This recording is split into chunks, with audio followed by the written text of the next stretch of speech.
प्रिय विद्यार्थियों, हम लोग आज विश्व के प्रमुख जल मार्गों के बारे में जानकारी निवेदन कर रहे हैं।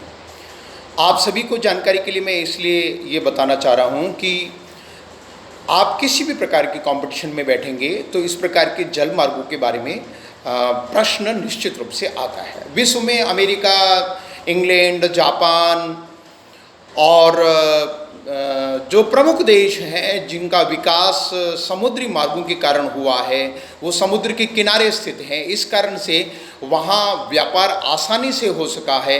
विश्व के अनेक देशों में वो गए और वहाँ से व्यापार किया। इस कारण से वो विश्व के अग्रणी देश बने हैं। सबसे पहले हम लोग इस YouTube में और जो बातचीत कर रहे हैं वो है डोवर स्ट्रीट।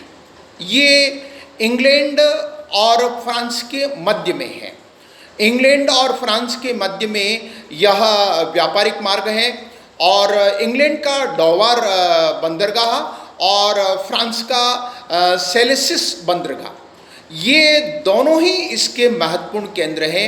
यहाँ प्रति दिन 500 से 600 और शिप्स इस मार्ग से निकलते हैं और विश्व का व्यस्तम मार्ग व्यापारिक दृष्टि से ये है। अटलांटिक महासागर में स्थित है, इसलिए इस मार्ग में नॉर्वे, डेनमार्क, स्वीडन, रूस, बेल्जियम, फ्रांस, जर्मनी और यूरोपीय देश, इन सब के जो शिप्स हैं वह अमेरिका की तरफ और इंग्लैंड की तरफ और यहाँ से व्यापार करते हैं। इसलिए इस क्षेत्र में ये अत्यधिक व्यस्त मार्ग है। ये अधिकतम 33.3 किलोमीटर चौड़ा है और न्यूनतम ये 20.7 किलोमीटर इसकी चौड़ाई है। ये जो मार्ग है, इस मार्ग के अंदर इंग्लैंड और फ्रांस के बीच में और आंतरिक टनल भी बना दी गई है और इससे ट्रेन यात्रा भी हो रही है। इसके बारे में मैं बाद में बातचीत करूंगा, परंतु ये थोड़ी सी जानकारी मैंने आप लोगों को बताया। इस मार्ग में अत्यंत महत्वपूर्ण बात यह है कि यह उत्तरी सागर और इंग्लिश चैनल को आपस में जोड़ता है। दूसरा महत्वपूर्ण जो मार्ग है वो है मलक्का स्ट्रीट।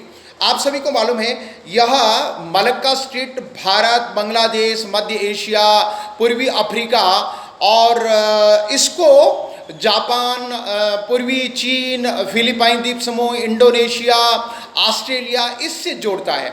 मलक्का जो स्ट्रीट है ये अत्यंत महत्वपूर्ण मार्ग है।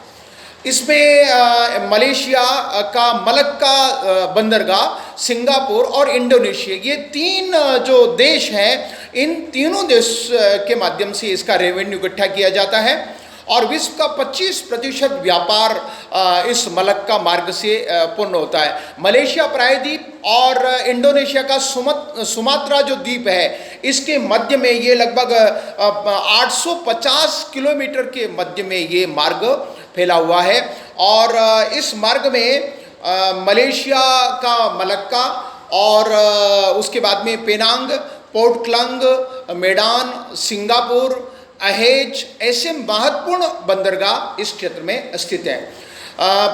पनामा नहर से इसमें और 19 गुना और स्वेज नहर से 4 गुना व्यापार इसमें होता है और औसत रूप से ये 25 मीटर गहरा है और चौड़ाई औसत 2.8 किलोमीटर इसकी है। अत्यंत महत्वपूर्ण मार्ग है। तीसरा मार्ग है वो है स्वेज मार्ग।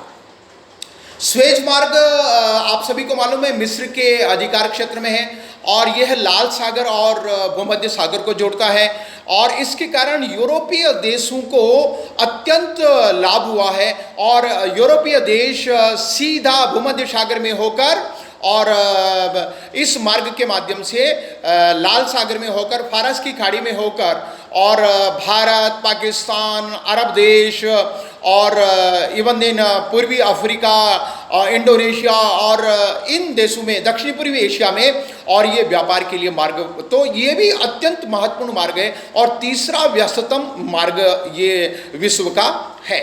स्वेज नहर 1859 के आसपास बनकर तैयार हो गई और ये जो है इसकी चौड़ाई 60 मीटर है, 24 मीटर गहराई है और बहुत महत्वपूर्ण इससे, और लगभग $6 बिलियन और व्यापार इससे होता है। नमस्कार।